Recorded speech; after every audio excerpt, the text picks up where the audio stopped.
Hey everybody, welcome back to the Hockey Writers YouTube channel. My name is Jacob Billington, and we're here with another news flash with Lane Hutson signing an 8-year contract extension with the Montreal Canadiens. I'm here with Ryan Szporer. How are you? Good. How are you? Not too bad. This is a huge contract for the Montreal Canadiens. It's a big one to get done ahead of the getting too deep into the season. So, what are your initial reactions? Obviously, you covered the Montreal Canadiens and you know a lot about kind of the importance of Lane Hutson. So what do you think about the contract? I think it's you have to consider the fact that Luke Hughes of the New Jersey Devils just re-signed for a cap hit of $9 million. Jackson Lacombe of the Anaheim Ducks just re-signed for a cap hit of, I believe, $9 million as well, both under similar circumstances. Both as defensemen, offensive defensemen, entering their second contracts. So the fact that Kent Hughes, the general manager of the Montreal Canadiens, was able to get this deal done for under $9 million, 8.85. That's accurate. Yeah, $8.85 million cap hit is kind of impressive, and it's kind of what I had anticipated heading into this season was that that the Canadiens would get this done as soon as possible. So, but also that they would use the Noah Dobson contract as kind of a yardstick. Dobson having been acquired this past draft and having re-signed for a $9.5 million cap hit. So, in my mind, Hudson had kind of claim the mantle of the team's top defenseman before Dobson's acquisition, and if the Canadiens were willing to make that commitment to Dobson, it just seemed logical that they would make a similar commitment financial-wise to Hudson. So it's a huge financial victory for the Canadiens to lock up Hudson at this cap hit.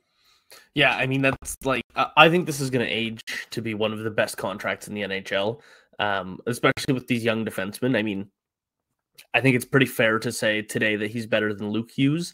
I would say there's an argument with Jackson Lacombe, but the fact that he comes in under them is phenomenal. And for 8 years with the cap going up as fast as it looks like it's going to be, like the Montreal Canadiens just dominated with this contract. Like I think this is going to be one of the best in the league. Yeah, I agree 100%. You have to, for context, for anyone who's watching this, Hudson just obviously won the Calder Memorial Trophy as the league's top rookie last year, but in doing so, he set or tied a bunch of records in the process. He tied Larry Murphy for the most assists for a rookie defenseman in league history in a single season. He led all rookies in scoring with 66 points, regardless of the position played. He was 6th in the league among all defensemen with 66 points scored. So this is he just was born in 2004. He's only 21 years of age. This locks him up until he's age before 30. So the prime years of his career, presumably. I don't see this as a loss. Granted, you don't know how he's going to develop if last season was a fluke, but we're operating. That's the game you play with young players all the time, and I don't think the Canadiens could have afforded to let this go to offer sheet territory.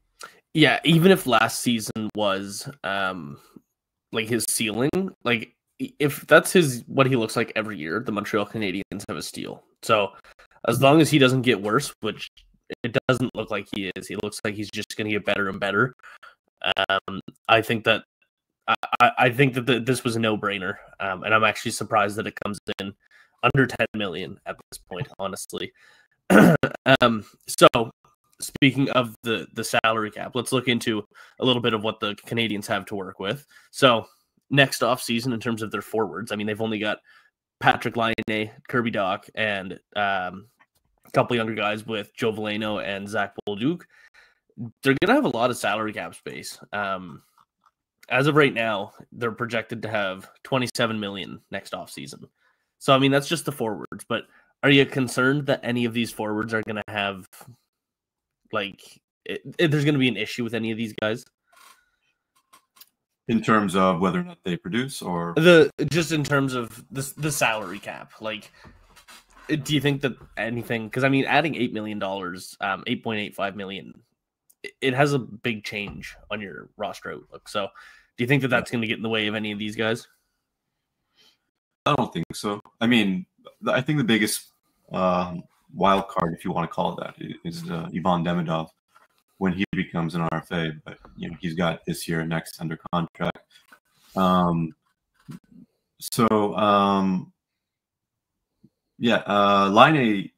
as much as I hate to admit it, because I'm a big supporter of him, and I feel like what he did last year was one of the main reasons the Canadiens made the playoffs, because of his team leading 15 power play goals. I don't see the Canadiens re-signing him. So that right there is a chunk coming off that they won't. That's just can be redistributed elsewhere. As it was the case with Hutson, Hughes locking him up young. It's just kind of a recurring theme with Suzuki and Slavkovsky and Caulfield. So they're all locked up for the long term. So they don't need to worry about that. And I imagine, when Demidov, entering the last season of his contract, the Canadiens will act similarly. But this is a team that is, and it's become kind of commonplace in the NHL these days for teams to lock up their young stars rather than go with a bridge deal.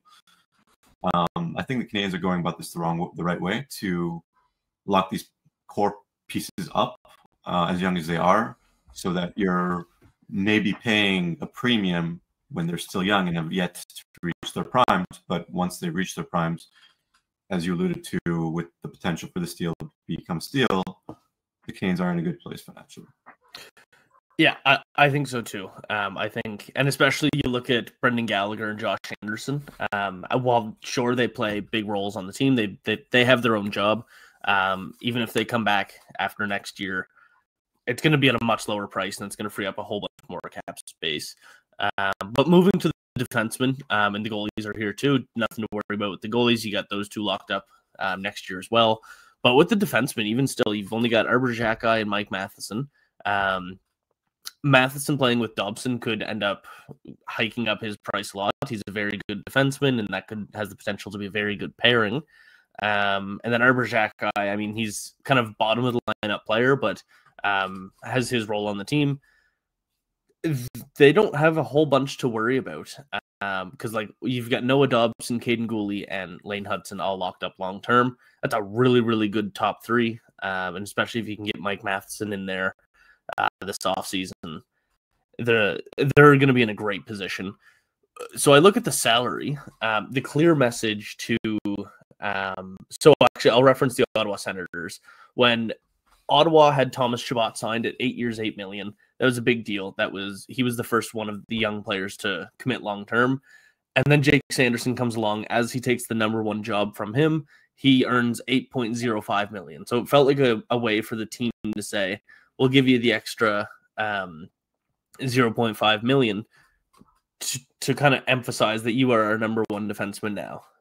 Do you see that with Noah Dobson, or is Lane Hutson just on a really good deal? Who is the top defenseman for the Montreal Canadiens right now?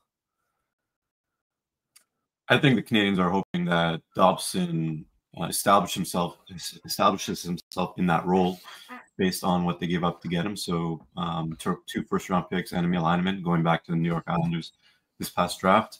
To re-sign Dobson, to come to terms with him with the $9.5 million cap, it is kind of, in my opinion, that sign that the Canadiens want him to be the guy. I had envisioned them going that route with Hutson, but obviously, it's a case of you can't have too much depth, I suppose. And like I suggested, Hutson is just I feel as though you can't really, you don't know for sure whether the Dobson pairing is the first pairing or the Hutson and Gooley pairing is the top pairing, because the Gooley-Hutson pairing was the top pairing entering the playoffs last year. So I feel like this is more of Hutson, as weird as it sounds, betting on himself with the amount of money he's making, when he could have theoretically asked for more or held out for more and made life difficult on Hughes. But, you know, from his perspective, he's still going to be young once he heads, you know, is projected to hit unrestricted free agency. So I feel like this is, you know, a kind of a compromise type of situation where, you know, he can still make his, I'm sure, you know, once this deal expires, he'll still be in a position to cash in, perhaps to an even greater extent, with the cap hit presumably rising exponentially from this point forward. Yeah, I think no matter what way you look at it, this is a safe move for the Canadiens. Nobody's getting worried about the hierarchy with it. Nobody's getting worried about that it's going to age poorly. He's only 21 and he just had an awesome rookie season. He's got a very bright future, and the Montreal Canadiens are lucky to have a guy with that much offensive talent, which they haven't really had since PK Subban, and he's going to far surpass Subban. But it's been a while since they've had a player on the back end that dynamic. Yeah, and that's a good point with regard to Subban, because way back when Subban signed a huge deal worth $9 million a year, and this was back in 2014 that it was signed. So 11 years after the fact, the Canadiens are, you know, with the exception of Dobson, obviously signed for an average of $9.5 million. The Canadiens are locking up a potential number one defenseman for less than what Subban signed for way back when. So the Canadiens fans are used to this, and they saw Subban as a key component back then who was worth the money for all intents and purposes, generally speaking. So this is just kind of more of the same, and Canadiens fans, I'm sure, are relieved today. Yeah, I think we can both agree it's a great contract, especially great to get it done before the season, before it becomes a big distraction. And I think that was a big point for Hutson. I think it was Darren Dreger tweeted something out about that. But yeah, Ryan, thank you so much for joining me on this episode of Newsflash. Look forward to any other big contracts, and make sure to tune into the Hockey Writers for all the latest in the hockey world. See you next time.